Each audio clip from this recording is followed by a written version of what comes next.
kuanzia 11. Inasema, Kisha Bwana akanena na Musa na kumwambia, mimi tazama nimewatwaa Walawi na kuwatoa kati ya wana wa Israeli badala ya wazaliwa wa kwanza wote wafunguao tumbo katika wana wa Israeli. Hao Walawi watakuwa wangu, kwa kuwa hao wazaliwa wa kwanza wote ni wangu. Katika siku ile niliyowapiga wazaliwa wa kwanza wote katika nchi ya Misri, nikajiwekea wakfu wazaliwa wa kwanza wote wa Israeli, wa wanadamu na wanyama. Watakuwa wangu, mimi ndimi Bwana. Baba uliyeziumba mbingu na nchi, wewe ni kimbilio tegemeo la maisha yetu. Tunapo summarize hili neno, naomba ukatufunulie na ukatuongoze jinsi upendavyo wewe. Ni asante kwa maana utatenda, na ni katika jina la Yesu Kristo nimeomba na kuamini. Bwana Yesu asifiwe. Tulijifunza kwamba Mungu alikuwa amechagua wazaliwa wa kwanza kuwa wake. Na kwa vile alikuwa ameshachagua wazaliwa wa kwanza kuwa wake, miungu nayo ilichagua wazaliwa wa kwanza kuwa wao. Haleluya. Kwa hiyo Mungu alikuwa ameshachagua huku, na huku kwa maisha yetu nasi Mungu, wale wazazi wetu waliotangulia walichagua wazaliwa wa kwanza wawe upande wao. Haleluya.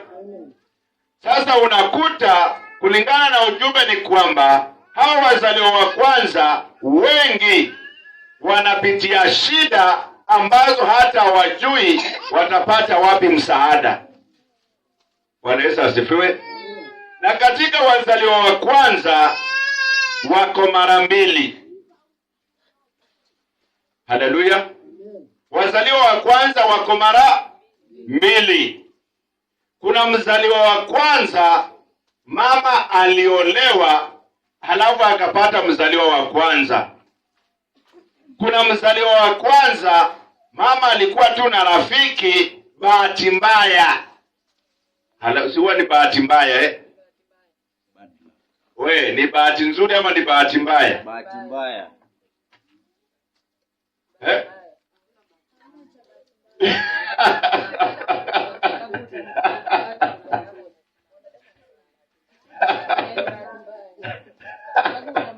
Haleluya.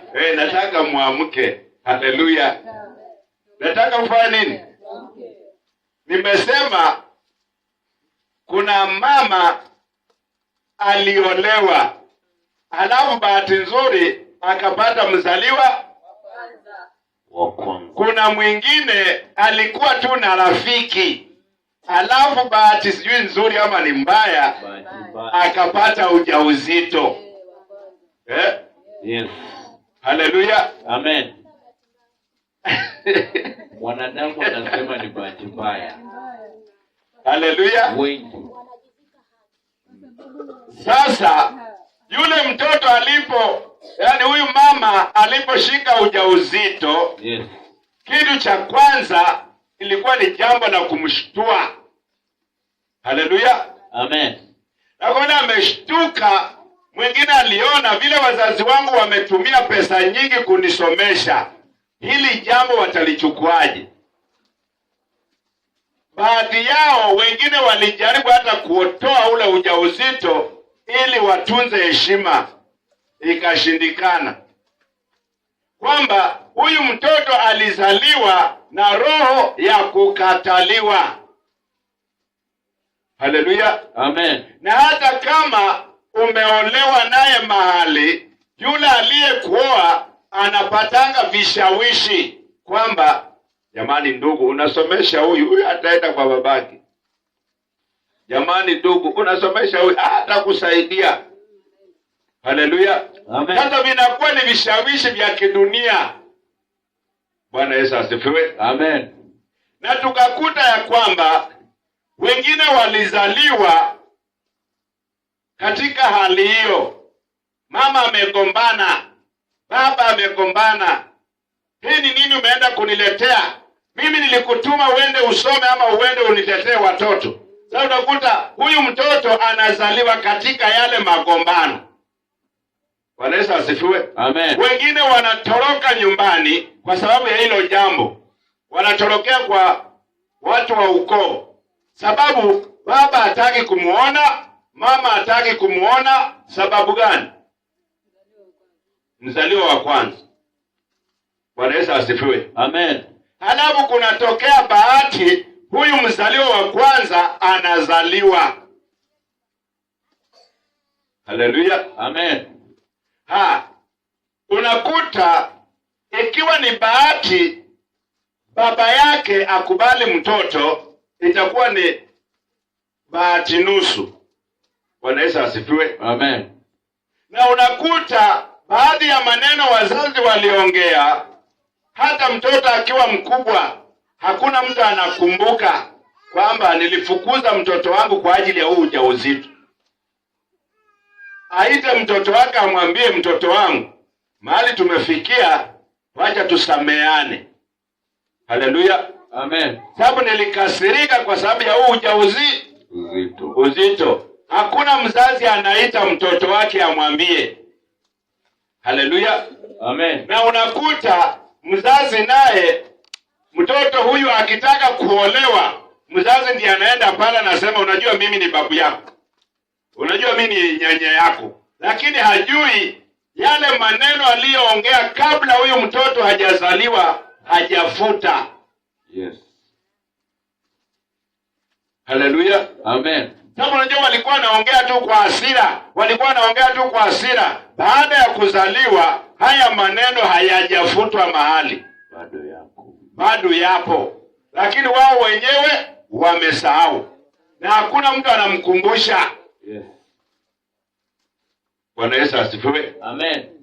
Sasa ndio unakuta kama ni mzazi amekataa mtoto huwa anaondoka na baraka zote za hiyo familia. Haleluya. Amen. Tumeelewana? Yeah. Kama ni baba amekataa mtoto, ule mtoto anafanya anaondoka na baraka zote za hiyo familia. Sababu unajua mnapomfukuza ni kama niseme nini, Mungu anisaidia. Tuseme unapoambia mtoto wako jipange, si lazima utampa kitu cha kuanza nacho. Ndio. Sasa miungu inaambatana na ule mtoto. Sasa ataenda atafanikiwa. Hata kama mlisema hautaendelea, mtamkuta anaendelea. Sababu si yeye amekataa kuja, na si mama amemtorosha, ni wewe baba umesema sikutaki. Lakini miungu inajua hii ni damu ye. Haleluya. Amen. Inafika mahali huyu mtu kama baba aling'ang'ana kumchukua na mama akakataa naye. Bwana Yesu asifiwe. Amen. Inakuwa huyu mtoto atapata shida kwa sababu miungu ya kwao bado haijamkataa. Inamng'ang'ania. Haleluya. Amen. Bado inamng'ang'ania. Akitaka kupata kazi inaenda inasimama pale. Hufai kupata kazi ukiwa huku, unafaa kupata kazi ukiwa wapi? Huku kwingine. Usikule kwa jirani. Haleluya. Amen. Sasa utakuta utasumbuka siku nyingi kwa sababu ya kitu kidogo tu cha kufanya. Bwana Yesu asifiwe. Amen. Sasa unakuta katika hayo mambo mawili, kuna huyu mtoto wa kwanza, yule ambaye mama ameolewa, akajulikana ameolewa. na akajifungua mtoto wa kwanza. Ni tofauti na mama yule hajaolewa na akajifungua mtoto wa kwanza. Haleluya. Amen. Si tunaelewana? Yes. Sana sana mtoto wa kwanza akizaliwa, ni mama ya msichana na mama ya mtoto ndio wanahudumia mtoto mpaka anakuwa size ambaye anaweza onekana na watu. Wanaweza asifiwe. Amen. Hata wengine wakishazaliwa unakuta wanararua nguo za baba yao na mama yao ili mtoto apate mahali pa kulala, apate napkin. Hello. Sasa hebu niambie, huyu mtoto ambao wamerarua nguo kwa ajili ya napkin, wamerarua nguo kwa ajili ya maisha ya huyu mtoto, mwishowe utakuwaje? Haleluya. Kama haijakukuta, Mungu akusaidie useme asante Mungu. Haleluya. Amen. Na kuna wengine wanazaliwa tayari shopping yao iko hapo, yaani inangojea tu mtoto afanye nini? Azaliwe. Lakini huyo anazaliwa mpaka mama kama ni leso anakatanisha, inakuwa ndio ya kufunga kibinda na karatasi. Haleluya. Amen. Kwa sababu gani? Huyu mtoto alikuwa ni wa kukataliwa, lakini ni kama ameponea katika shimo la simba na akawa hai.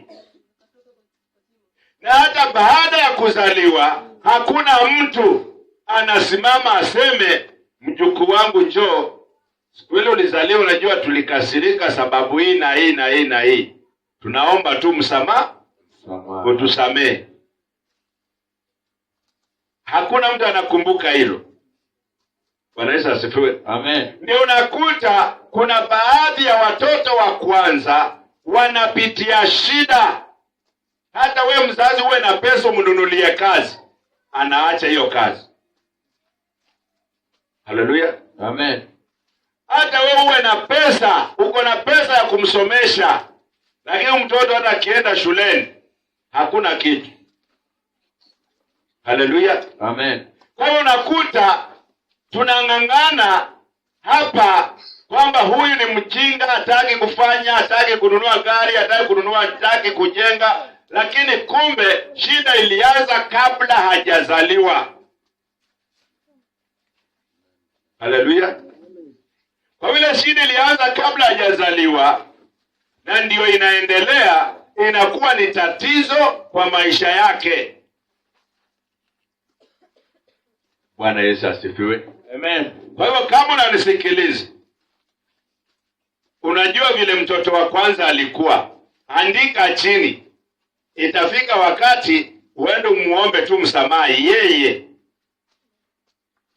Bwana Yesu asifiwe. Amen.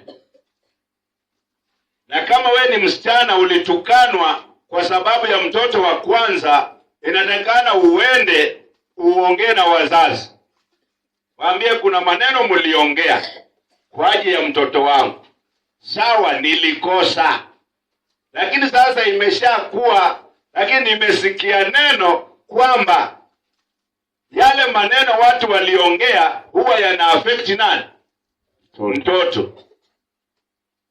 Bwana Yesu asifiwe. Amen. Kwa mimi naomba tu Baba, mtoto wangu ndio huyu. Mimi nimesha kuomba msamaha. Na yale maneno liongea kwa ajili ya mtoto wangu, naomba na wewe ukamuombe msamaha, ili maisha yake ya baadaye yawe sawa. Bwana Yesu asifiwe. Amen. Na kama mzazi alikufa, mimi najua swali mtu ananiuliza sasa, mzazi aliyeniongelesha upuzi wote alikufa. Kako wapi ni muombe msamaha? Alimezwa pambo. Bwana Yesu asifiwe. Amen. Katika ulimwengu wa kiroho kuna kuanga na mwakilishi. Bwana Yesu asifiwe. Amen. Na katika boma kuna kuanga na mwakilishi. Haleluya. Amen. Na kwa vile kuna kuanga na mwakilishi, huyu ndiye anafaa kuendewa na ka shopping, si ati mdomo mtupu. Unajua msamaha Biblia hapa inasema kuna sadaka ya msamaha. Tumeelewana? Sasa kila kitu, yani kumaanisha kwa katika dunia hii hakuna ombi bila sadaka. Bwana Yesu asifiwe. Amen. Yaani inatakikana hata ukijikuta uko kanisani peke yako, omba, toa sadaka. Wacha hapo. Bwana Yesu asifiwe. Amen. Sisi tunaelewana? Umekuja mwenyewe, hakuna mtu. Wewe omba, toa nini? Sadaka. Enda. Ndio maana niliwaambia hapa, nataka hii nyumba iwe ni ya Mungu kweli.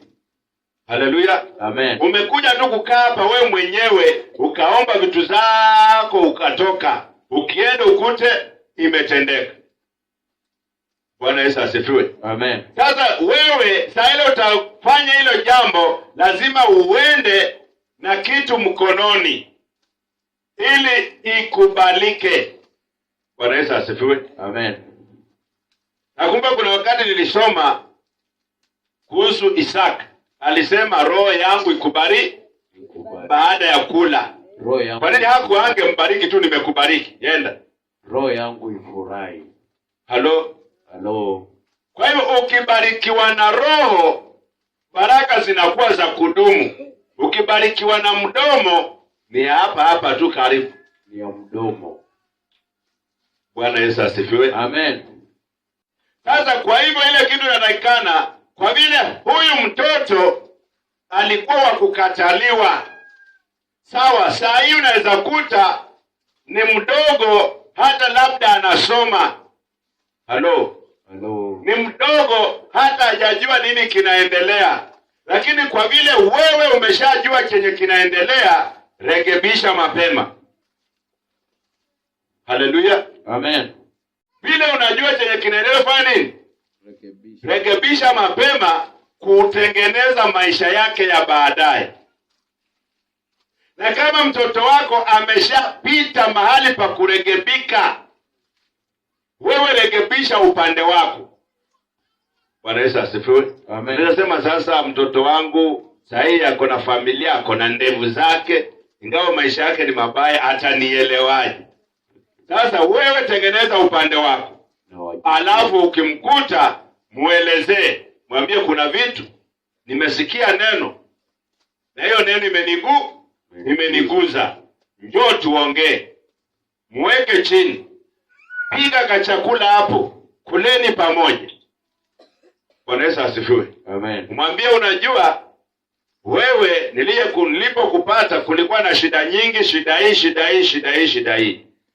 Na nimesikia neno limesemekana hivi na hivi na hivi. Kwa vile fulani alipoongea na fulani alikufa, sasa naomba tunaenda kwa fulani niongea, akisikia na yeye atamke jambo kwa ajili ya ukoo wetu, ya miungu ya kwetu. Bwana Yesu asifiwe. Amen. Isije karibu destiny ya mtoto. Destiny ni nini jamani? Destiny. Maisha nyota. yayo. Ngine sema nyota, unajua Kiswahili si mdomo chetu lakini tunajikazi. Haleluya. Tunajizatiti. Destiny. Hatima. Haleluya. Hata mimi nimekuwa Mswahili. Haleluya. Amen. Hata mimi nimekuwa nini? Mswahili. Kwa hivyo unakuta hatima ya mtoto inakuwa iko na shida kwa sababu ya mwanzo wa miungu ya kwao. Bwana Yesu asifiwe. Amen. Tulisema kwamba huyu mtoto wa miungu hii ameenda kuzaliwa katika miungu hii ingine. Kwa jirani. Hii miungu itanyamaza tu. Haleluya. Itanyamaza tu, acha aende. Hapana. Na ndio maana nilitoa mfano ya kwamba wewe mzazi, wacha nisitumie baba, wacha nitumie mama. Mama ndio anakuaga na uhakika. Wewe mama. Halo. Kuna nyumba, ukikuta mtoto wako kwa hiyo nyumba utampiga. Kweli uongo? Kweli kabisa. Kwa nini umpige? Haleluya. Kwa nini umpige? Kwa sababu kuna maneno unajua kuhusu hiyo nyumba. Na miungu nayo ikipata mtoto wao kule kwa jirani inampiga. Haleluya. Na ile design miungu inapiga ni design mbaya kabisa. Heri mama mzazi atakupiga na atakupa chakula. Haleluya. Amen. Miungu inakupiga na inakunyima mpaka chakula.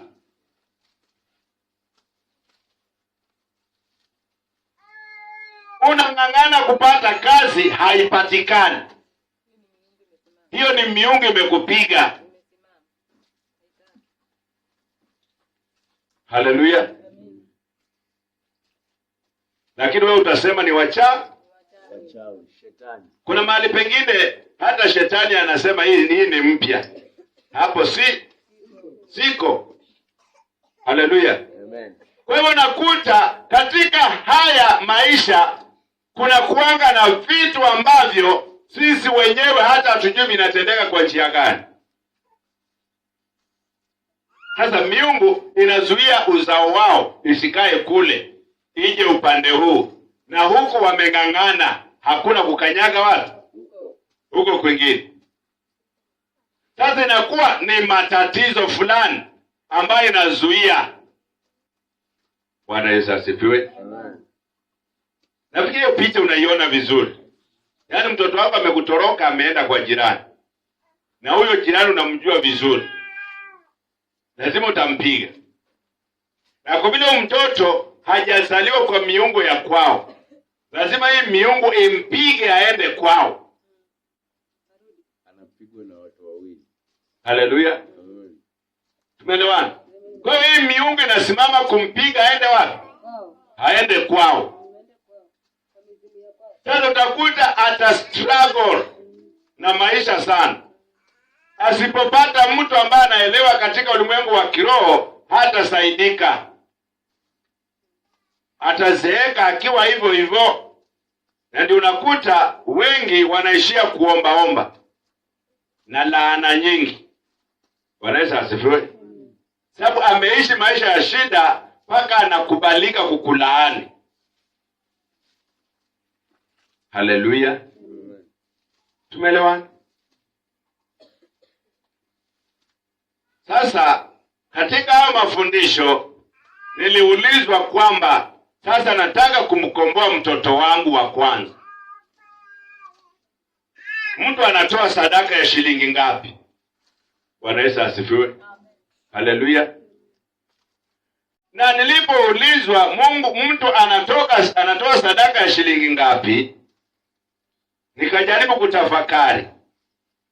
Katika hii Biblia yangu hakuna mahali nimeambiwa kukomboa mtoto ni nini.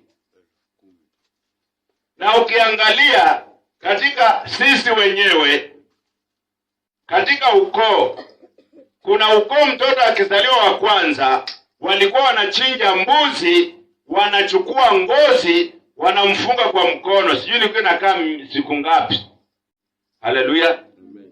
Wengine wanachinja mbuzi, wanachukua ngozi, wanamfungia kwa kiuno.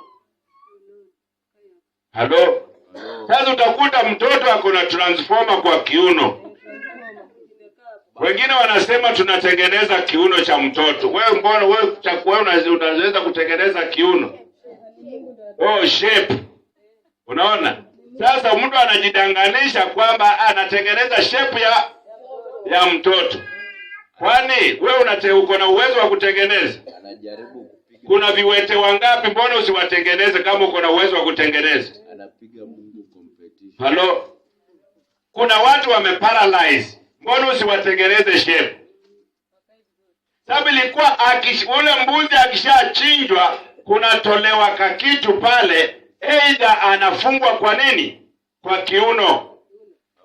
Ili kupoteza watu, anaenda ananunua ushanga, alafu anachanganya na hiyo, alafu anafunga kwa kiuno. Sasa wewe ukiangalia hakuna akili, utafikiria utaona hii ni ushanga tu, ni lakini yeye mwenyewe anajua maana ya ule ushanga.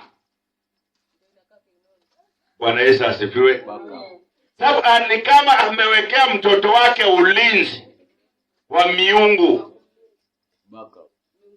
Haleluya. Amen. Sisi hamjawahi kutana na vitu kama hizo? Vipo. Wanatengeneza kiuno ya mtoto. Sio mtu mwenye ule jamaa paralyze tuende tumwambie huyu mama amtengeneze kiuno asimame.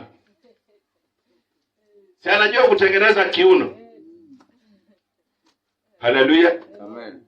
Yaani kuna vitu ambavyo vinatatiza bila sisi kujua kazi yake.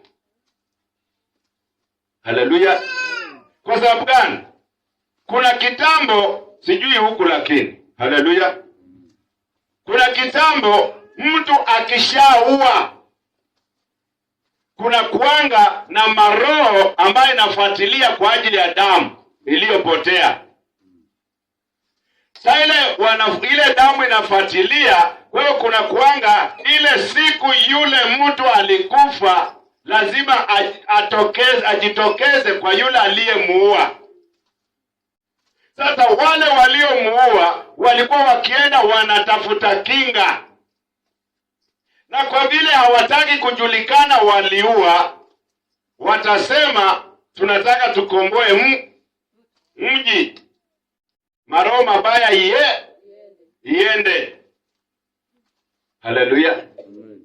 Na ndio maana kwa Wakamba unasikia kuna vidangona huko.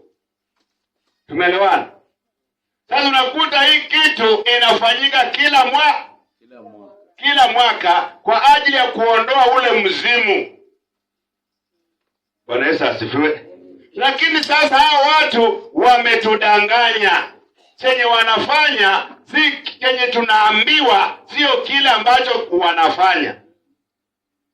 Haleluya. Ni kama tu hii ushanga wa kiunoni tunaambiwa kwamba tunatengeneza shepu ya mtoto. Tumeelewana? Na wewe akili yako inakaa hebu omba utajua inamaanisha nini. Bwana Yesu asifiwe. Amen. Sasa na hao watu walipoua, sasa walikuwa wanachukua vitu kama kinga kuzuia ule mzimu usiwasumbue. Ndio wanasema tumeweka kinga kwa boma. Na ndio maana boma zingine wale ambao walihusika katika kuua, yule baba wa boma akifariki, shida inaingia kwa boma mara moja. Sababu hii siri baba alikuwa nayo, lakini hakuambia watoto kwa nini anafanya hivi. Sababu aliogopa kujulikana kwamba yeye ni muuaji. Bwana Yesu asifiwe. Amen. Na ndio maana unafanya nini? Watu wengi wanateseka kwa mateso ambao hawajui. Haleluya. Hatistaki watu waingie kwa bomu. Na imetatiza watu wengi. Bwana Yesu asifiwe. Nimesema leo nafanya summarize. Sitaenda kwa undani sana. Bwana Yesu asifiwe. Kwa vile sasa watu wote walikuwa wanajua ya kwamba kuna kinga. Na hiyo kinga yao haina maana. Oh, haleluya. Lete niombe. Kwa nimesahau tena. Haleluya.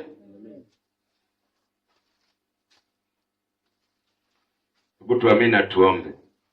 Baba uliyeziumba mbingu na nchi, angalia nimekamata hiki kinywaji. Baba, yule aliyeweka mahali hapa, Baba namkabidhi mikononi mwako. Naomba hii huduma ambayo ameianza inahitaji fedha, inahitaji pesa, inahitaji kila kitu kwa ajili ya hii huduma. Kwa sababu uchumi imekamatwa hapa. Masomo ya watoto imekamatwa hapa. Maisha yake mwenyewe na chakula imekamatwa hapa. Baba, naomba ukatende jambo kwa ajili ya maisha yake. Ni asante kwa maana utatenda, na ni katika jina la Yesu Kristo nimeomba na kuamini. Asante. Haleluya. Kuna mambo ambayo sisi wenyewe hatujui. Na ndio maana mimi nang'ang'ana Kila mtu afanye nini? Aonyeshwe.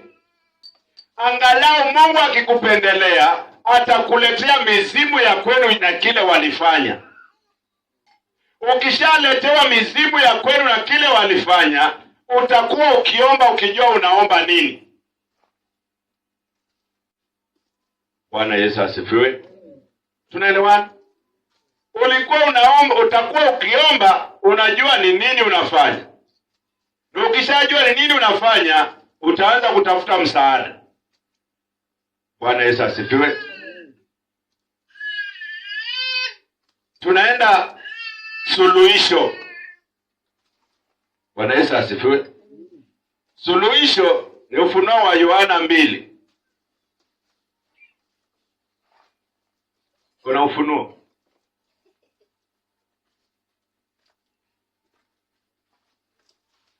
Haleluya.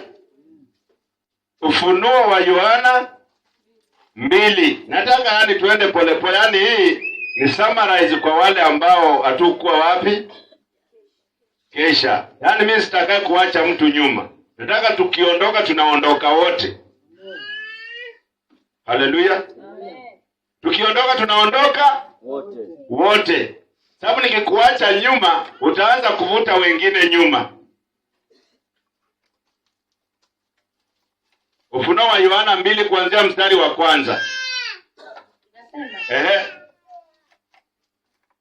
Kwa malaika wa kanisa lililoko Efeso andika. Kwa malaika lililoko Efeso andika.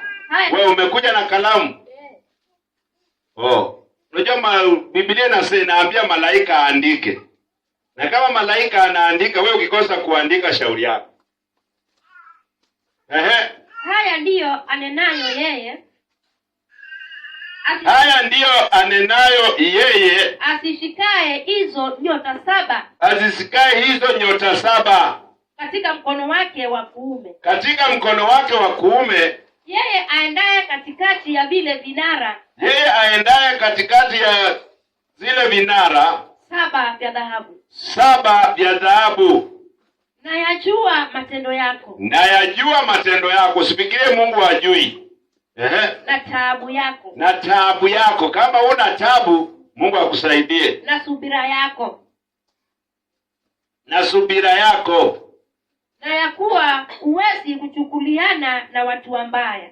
Na yakuwa huwezi kuchukuliana na watu wabaya. Tena umewajaribu wale wajiitao mitume. Tena umewajaribu wale wajiitao mitume. Nao sio. Ukawaona kuwa waongo. Ukawaona kuwa waongo. Tena ulikuwa na subira na kuvumiliana. Tena ulikuwa na subira na kuvumilia. Kwa ajili ya jina langu. Kwa ajili ya jina langu. Wala hukuchoka. Wala hukuchoka. Lakini nina neno juu yako. Lakini nina neno juu yako. Sikia hiyo neno. Ya kwamba umeuacha upendo wako wa kwanza. Ya kwamba umeuacha upendo wako wa kwanza. Basi kumbuka. Ni wapi ulikoanguka. Ni wapi ulikoanguka. Ukatubu. Ukayafanye matendo ya kwanza. Ukayafanye matendo ya kwanza. Lakini usipofanya hivyo. Naja kwako. Nami nitakiondoa kinara chako. Katika mahali pake. Usipotubu. Lakini unalo neno hili. Kwamba wayachukia matendo ya Wanikolai. Waichukua matendo ya Wanikolai. Ambayo na mimi nayachukia. Yeye aliye na sikio. Na alisikie neno hili. Ambalo Roho hayaambia makanisa. Yeye ashindaye. Nitampa kula matunda ya mti wa uzima. Ulio katika bustani ya Mungu. Bwana Yesu asifiwe. Amen. Kwa wale ambao hawakuwa katika kesha, mmesikia hapo kwamba neno linasema kwa malaika aliyoko wapi? Efeso ameambiwa aandike. Bwana Yesu asifiwe.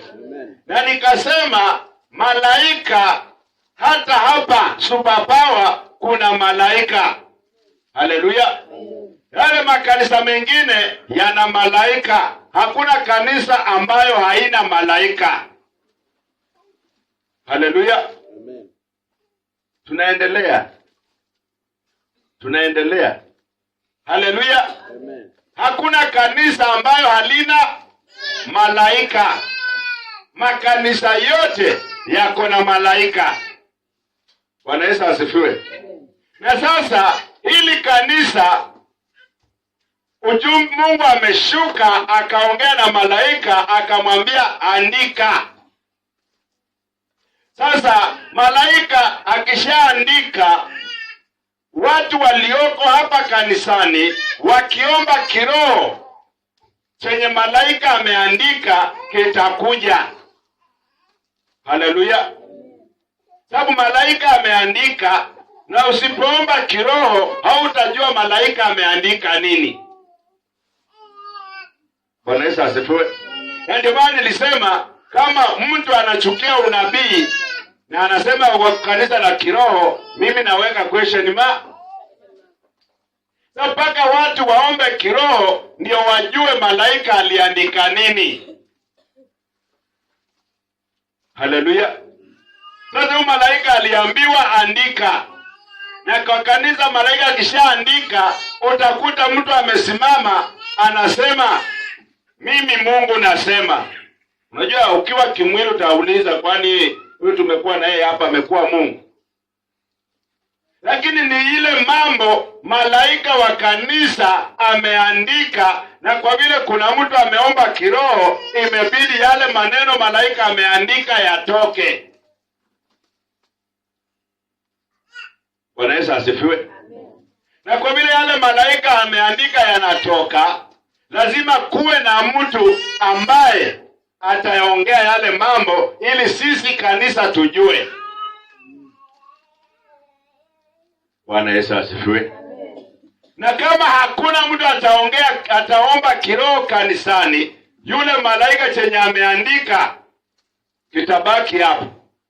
Hakuna mtu atajua. Bwana Yesu asifiwe. Kitabaki wapi? Hakuna mtu atajua. Sababu hakuna mtu ameongea, hakuna mtu ameomba kiroho. Na wacha nikwambie kitu. Mungu akikusaidia uwe mtumishi, unajua heri mtu aseme usikie kuliko anyamaze na. Bwana Yesu asifiwe. Tuseme kwa mfano, mimi niseme hakuna, sitaki kusikia unabii hapa. Ni mimi nimekupa wewe unabii? Si mimi nimekupa, ni Mungu amekupa. Je, mimi nitazuia Mungu asikupe unabii? Haleluya. Kwa hiyo mimi siwezi zuia Mungu asikupe unabii. Kwa hiyo Mungu ataendelea kukupa nini? Unabii. Nani atakuwa kwa giza? Mimi ndio nitakuwa kwa giza. Nikihubiri mnasema amen, lakini rohoni mnasema huyu. Halo. Sababu unajua wewe umeonyeshwa uko na picha kamili. Na mimi nimekuambia usiseme.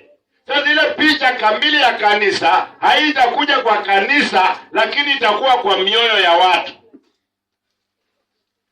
Bwana Yesu asifiwe. Sasa saa zile kutaingia na mtu ambaye anajua kufundisha mambo ya rohoni. Nyinyi nyote ambao niliwaambia sitaki unabii hapa, akihubiri tu mara moja, nyinyi nyote mnaondoka. Sababu unajua akiongea roho naona hiyo sawa, hata mimi nilionyesha. Akiongea cha roho hata hapo ni hata mimi nilionyesha. Utaenda kushiriki wapi?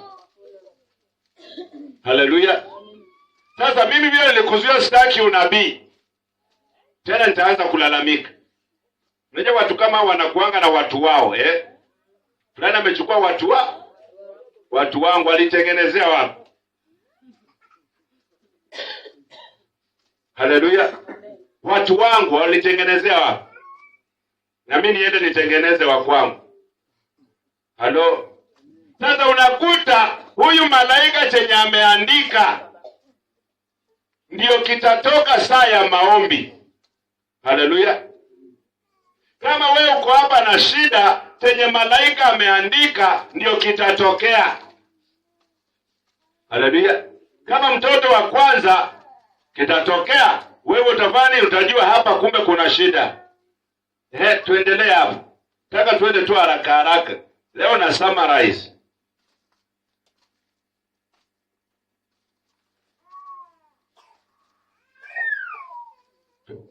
Leo na summarize tu haraka haraka.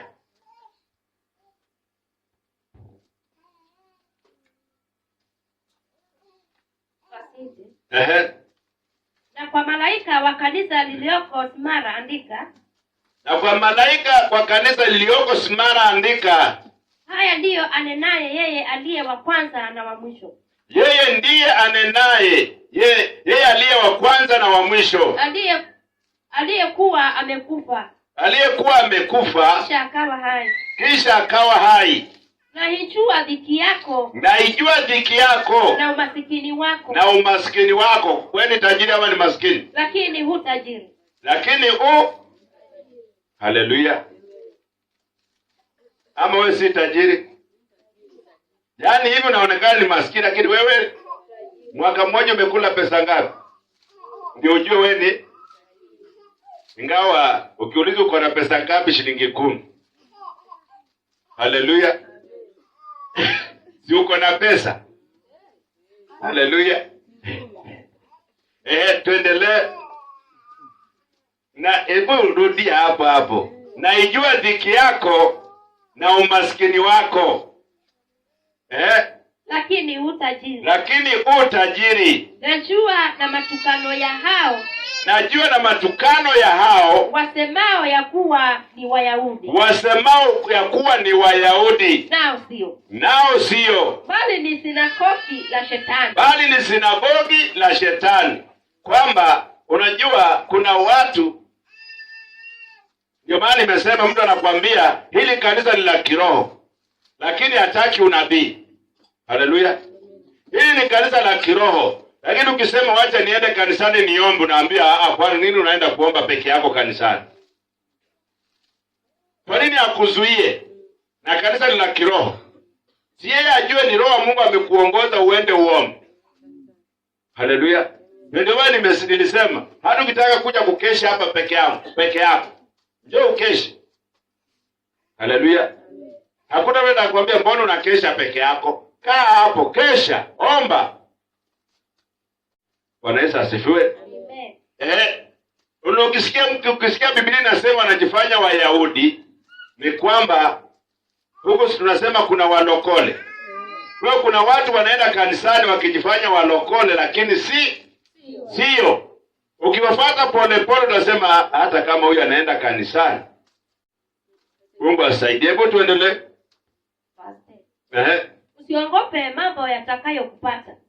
Usiogope mambo yatakayokupata. Tazama huyo ibilisi atawatupa baadhi yenu gerezani. Ili mjaribiwe. Nanyi mtakuwa na dhiki siku 10. Uwe mwaminifu hata kufa. Nami nitakupa taji ya uzima.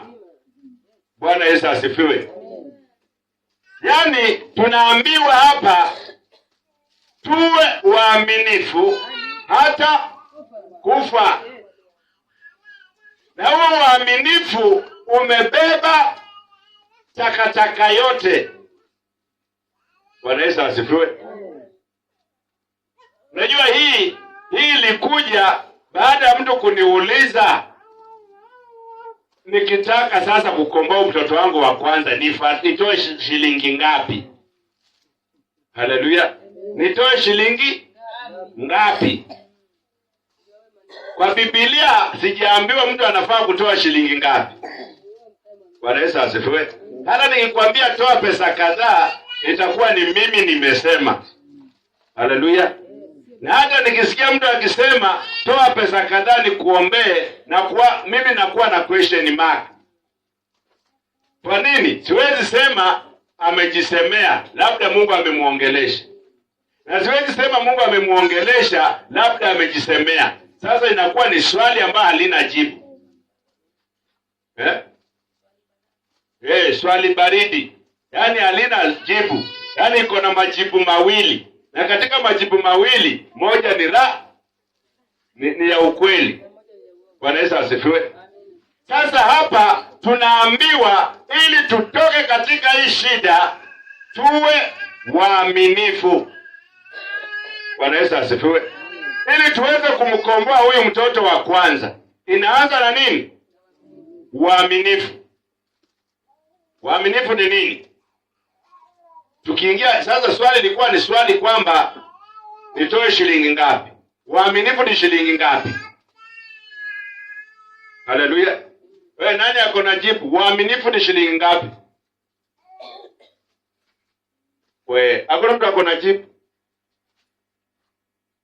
Halo? Uaminifu ni shilingi ngapi? Haleluya. Nani mwingine ako na jibu? Uaminifu ni shilingi ngapi?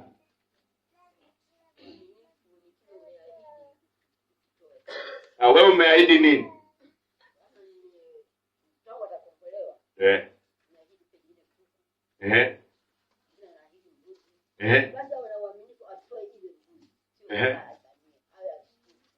Haleluya. Hiyo ni baada ya uaminifu. Haleluya. Hiyo umeeleza ni baada ya uaminifu. Mimi nataka sasa kabla ya hiyo umeeleza hapa uaminifu ni shilingi ngapi? Mwingine amesema sadaka ya uchungu. Na kama Mungu hajakwambia wewe unataka tu kuwa mwaminifu, na hakuna kitu, hakuna hata ndoto umeota, unataka tu kuwa mwaminifu.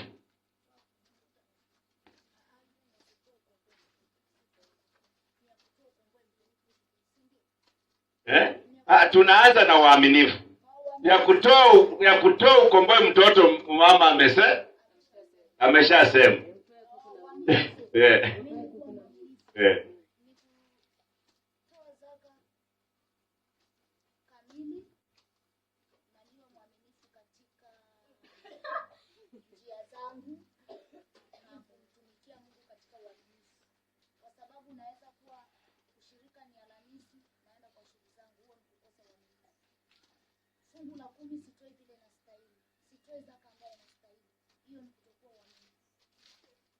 Haleluya.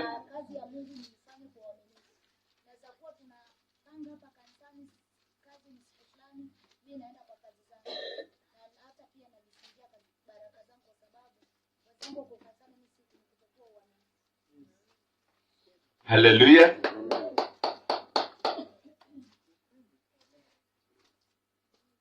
Haleluya. Si tunaelewana? Unajua mimi sitaki tu niwe naongea hapa alafu nikitoka inabaki pale. Haleluya. Dada ameeleza vizuri, uaminifu unaanza na kwa ajili ya matoleo. Kitu cha kwanza lazima katika matoleo yako uangalie fungu la 10 kwanza. Uwe na uaminifu hapo. Bwana Yesu asifiwe. Hiyo ndiyo sadaka ya nini? Ya uaminifu kwanza. Haleluya. Si ati nikwambie toa pesa kadhaa. Ni wewe mwenyewe umesema mimi Mungu umenipa hii, acha kwa hii fungu lako ni hii. Ndio maana niliwaambia hata ukileta shilingi 5 hapo, sitakuuliza shilingi 5 unakuja kufanya nini. Nataka uwe mwaminifu kwa Mungu wako. Bwana Yesu asifiwe. Sababu huyo Mungu ndiye atakomboa mtoto wako, si mchungaji. Bwana Yesu asifiwe. Huyu Mungu ndiye anafanya nini? Atakomboa mtoto wako, si mchungaji. Na ndio maana niliwapa kisa cha yule mwingine kwamba anatafuta kazi hapati, na ameshajaribu wachungaji ambao hata mimi na waheshimu, wako na ma-TV, wako na kila kitu, lakini hakukombolewa. Bwana Yesu asifiwe. Akazunguka Kenya yote, wale wanajulikana, hajakombolewa. Akaenda paka Arusha, wale wanajulikana, hajakombolewa. Bwana Yesu asifiwe. Lakini kuja kutoa fotokopi, nikamuuliza vitu unapeleka wapi? Akasema ana apply kazi. Kumbe mama yake alikuwa hataki kumwambia baba yake mzazi. Bwana Yesu asifiwe. Dada amesafiri, ametafuta msaada mpaka mfika mahali akachoka. Lakini nilipomshauri na akaenda kwa mama na akamwekea sura ya kazi, ilibidi mama aseme mahali baba yuko. Na mahali baba yuko, mtoto alipomfikia baba wakasalimiana, baba akamtambua. Chenye baba aliongea hata si mambo mengi. Alisema tu, mwanangu, kama kuna baraka za baba, umesoma, sijui umesomaje, ulikuwa ukikula, sijui ulikuwa unakula nini, lakini kama kuna baraka za baba zangu pokee. Hakuna kitu alimpa shika kula. Hakuna tambiko baba alimwambia sasa twende tutambike. Sijui mnaelewa hiyo picha. Unajua kuna njoo twende tutambike, uko na mikosi. Si ndivyo?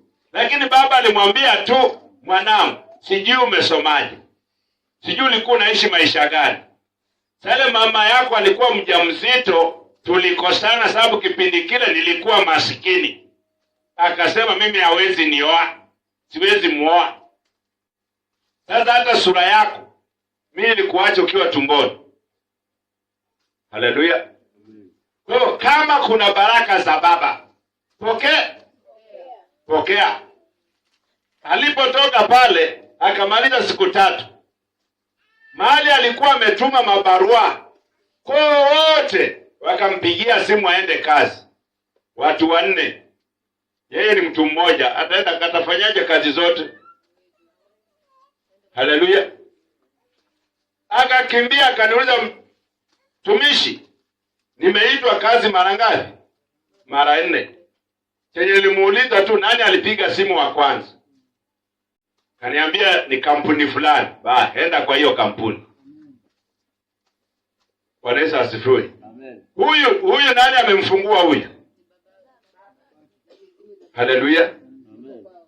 Kwa hivyo kuna shida ingine, hata uzunguke uende Amerika urudi, wewe tu ndio utatatua.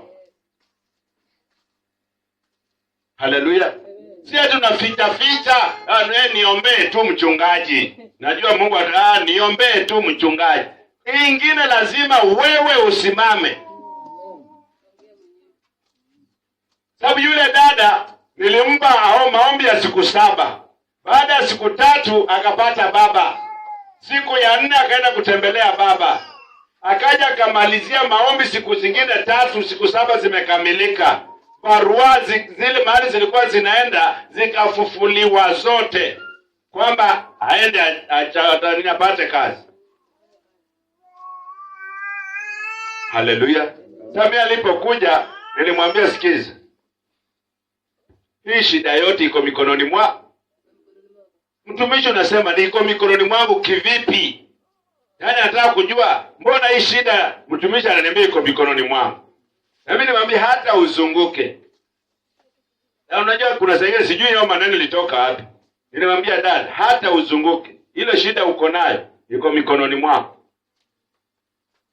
Ndio nikajua wale watumishi ambao amewatembelea. Ndio nikajua ameenda paka Dar es Salaam. Mtu ametoka hapa ameenda Dar es Salaam, amekaa mwezi mzima akizunguka kwa watumishi, akisikia sasa ni fulani ndio sasa anatema moto, anaenda kule. Akisikia sasa ni fulani ndiye anakomboa, anaenda huko. Akisikia ni fulani, yani mwezi mzima ako Dar es Salaam. Halo? Kutafuta msaada. Haleluya. Sasa mimi huku namwambia hii shida iko mikononi mwako. Mikononi mwako ni wapi? fare ni shilingi ngapi? Mikononi mwako. Yaani hii shida ni wewe tu, ni wewe uko mikononi mwako. Fare ni shilingi ngapi? Hamna fare. Bwana Yesu asifiwe. Sasa aliponiambia ndio nikamwandikia yale maombi. Kaambia hii shida ni yako, wewe ndio utaomba. Na uombe bila kumdanganya Mungu. Na mimi sitakupigia simu naomba. Mimi yangu nimeshafa. Hiyo ingine imebaki ni yao. Bwana Yesu asifiwe. Mpaka saa hii ako kazini. Bwana Yesu asifiwe. Amen. Lakini shida ambayo ilimsababisha akazunguka kila mahali akitafuta msaada. Kumbe msaada mama ndiye anazuia. Hebu angalia. Halo? Haleluya.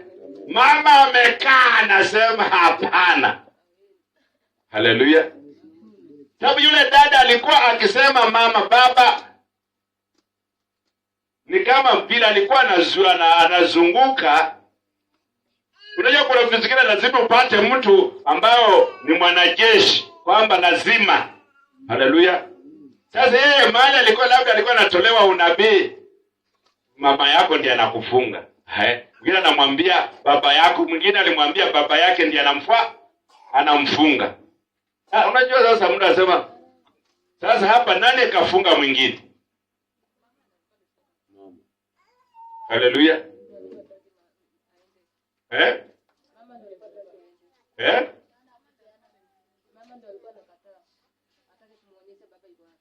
Haleluya. Sasa tunajua huyu mtu katika ulimwengu wa kiroho anajua baba ndiye amemfunga. Sawa? Na sisi katika hii story nani amemfunga? Mama ndiye amemfunga. Utaamini ipi?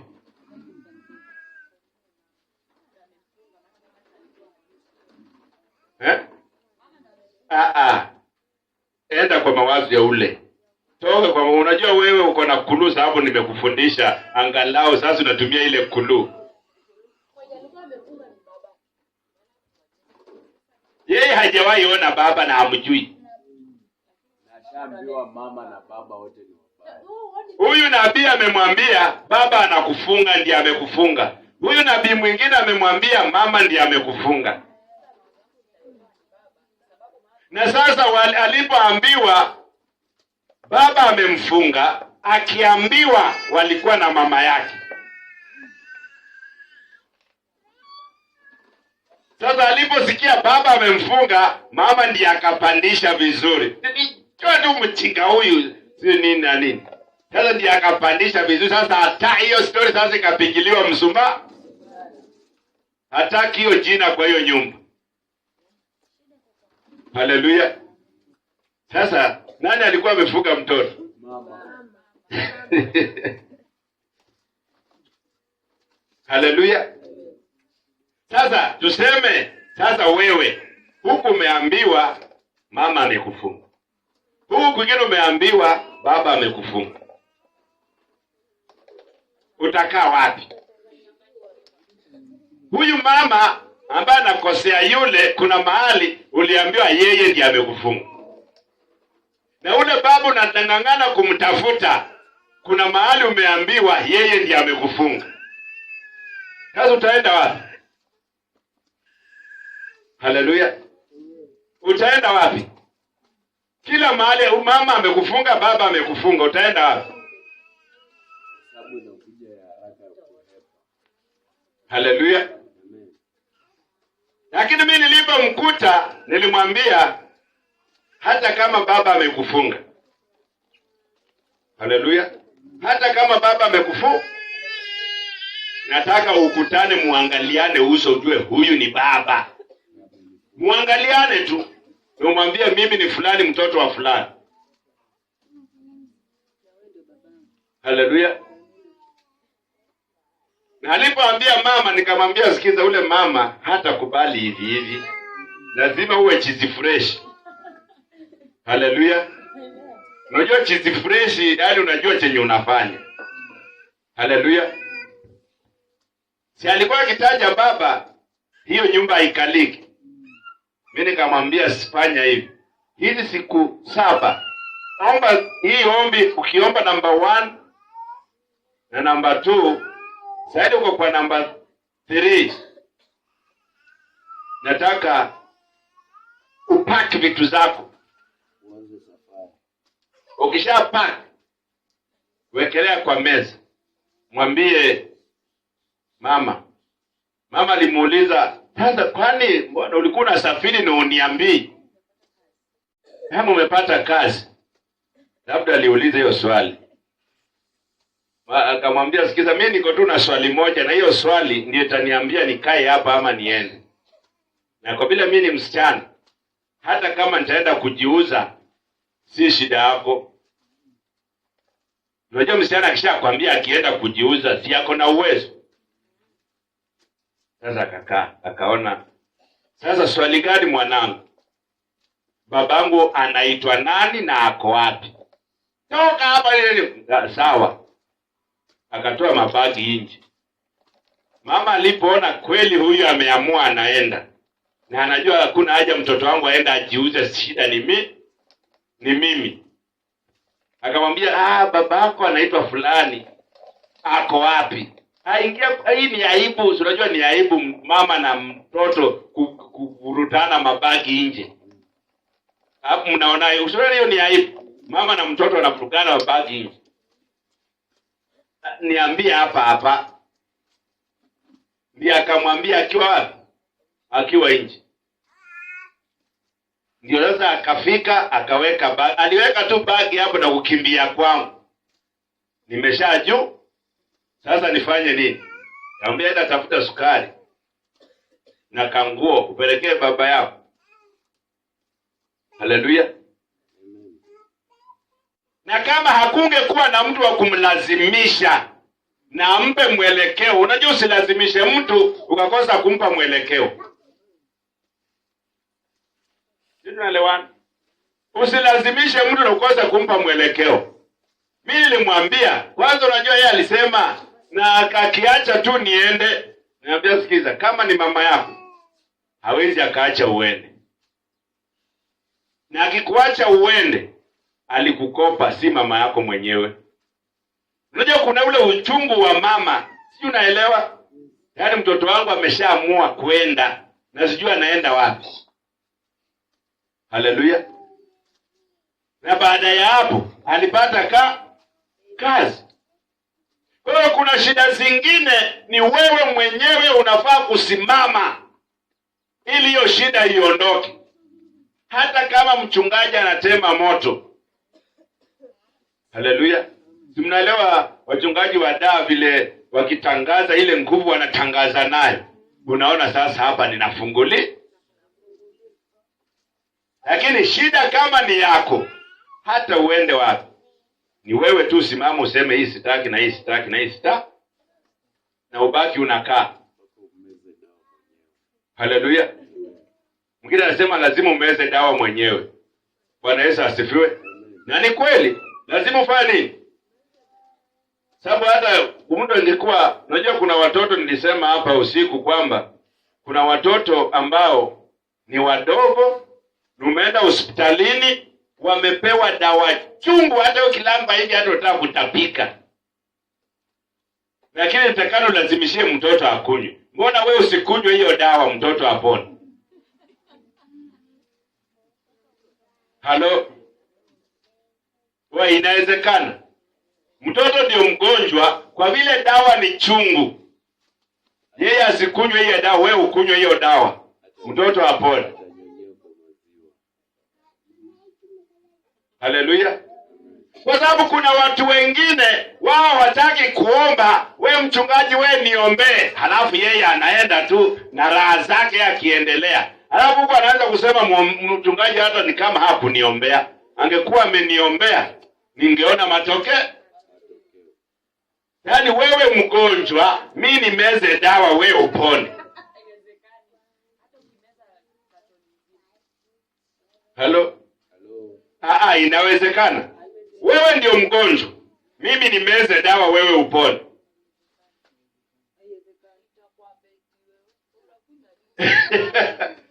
Mwingine amesema sasa itani affect sababu mimi si mgonjwa na ninameza dawa ya wagonjwa. Haleluya. Kwa katika maisha haya kitu cha kwanza tumeambiwa tuwe waaminifu hadi kufa. Kwa hiyo kitu hiko ni kwamba kuwa mwaminifu mbele za Mungu lazima unaanza na neno lake. Neno lake kuhusu matoleo inasema zaka kamili. Haleluya. Umepata 100. Piga budget na 90 bob, weka 10 kando. Halo. Umepata 50. Piga budget na 45. Weka shilingi 5 kando. Uaminifu uanzie wapi? Hapo. Usitafute kwamba kutoa sadaka mamilioni. Haleluya. Nimekwambia toa 10,000 saa hii. Utaipata wapi? Utaenda kukopa. Na niliwaambia sadaka ya superpower haikopwi. Sinawaambia hiyo kitu Usiwahi enda kukopa sadaka ulete kwa superpower. Utakuwa umepata kibali cha kufanya nini? Cha kukopa. Utakuwa na neema. Sasa mtu hata akipitisha tu vitenge barabarani, dada, sinikukopesha, si wewe unakaa hapa. Nitapitia tu siku nyingine nitachukua pesa. Sio na uko na ngapi saa hii? Nipe tu hata 100. Mimi nipande bodaboda hapa nitaruka. Anakuachia kitenge. Wewe unasema mimi napendwa, hata nikitaka tu kila kitu naweza nikakopa. Huyu dada huwa ananikopesha. Wewe umelaaniwa. Haleluya. Tumeelewana? Sasa utakuta uko na madeni. Ndio nakuta ukishaokoka mtu akitaka kuondoa hiyo roho, wanaokudai wote wanakuja.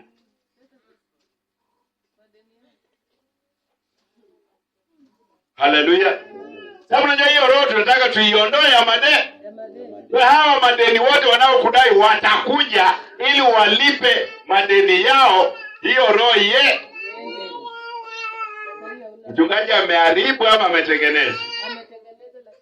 Ameharibu. Bado uchumi haujakuwa sawa. Sasa uchumi haujakuwa sawa, wanaokudai wote wamekuja. Mchungaji ameharibu ama ametengeneza? Haleluya.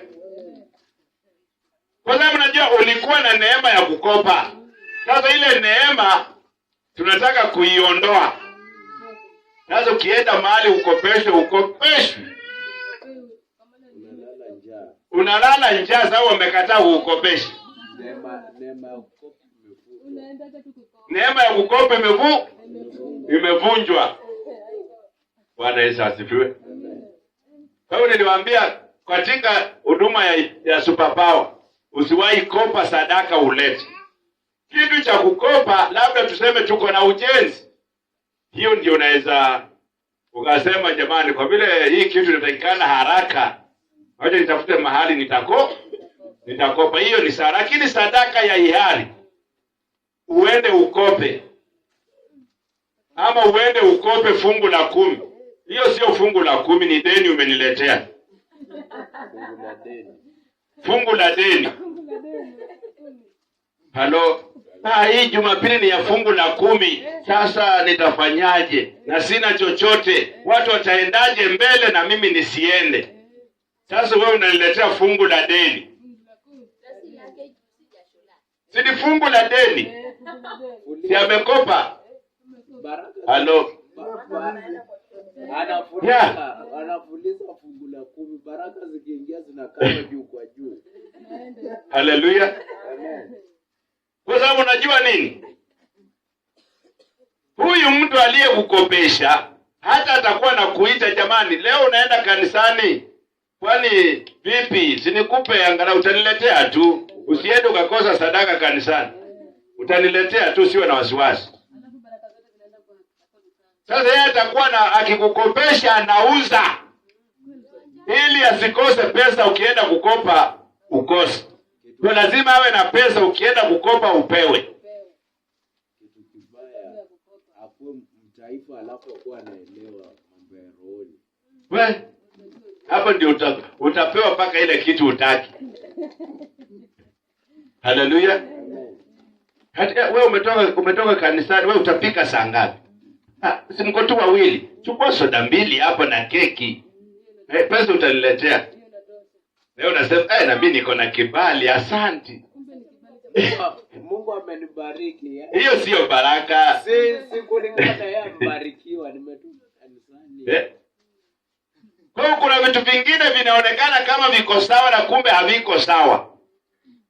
Bwana Yesu asifiwe. Kwa hivyo kama unajiuliza katika maisha haya nitatoa shilingi ngapi kukomboa watoto wangu, tumeambiwa kitu cha kwanza uwe mwaminifu. Na hapo ni pagumu. Jamani, kutamka ni rahisi. Kila mtu hapa ataniambia yeye ni mwaminifu. Bwana Yesu asifiwe. Kutamka ni rahisi, lakini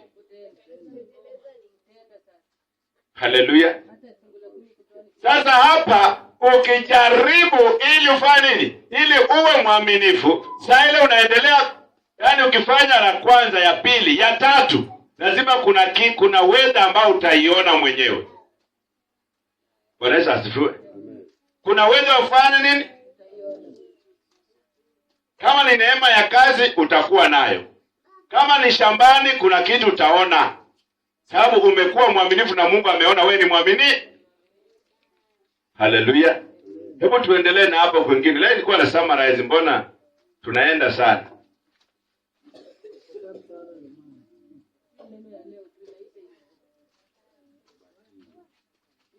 Ehe.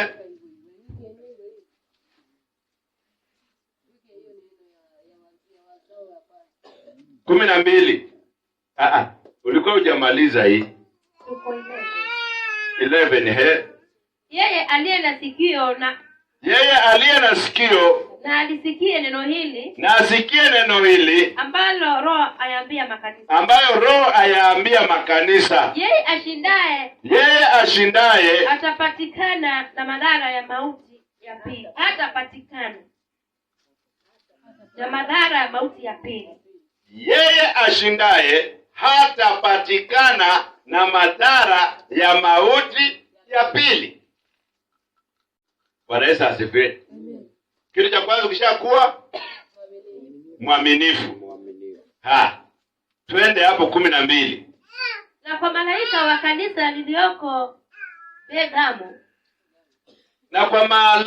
kanisa lilioko Bergamo.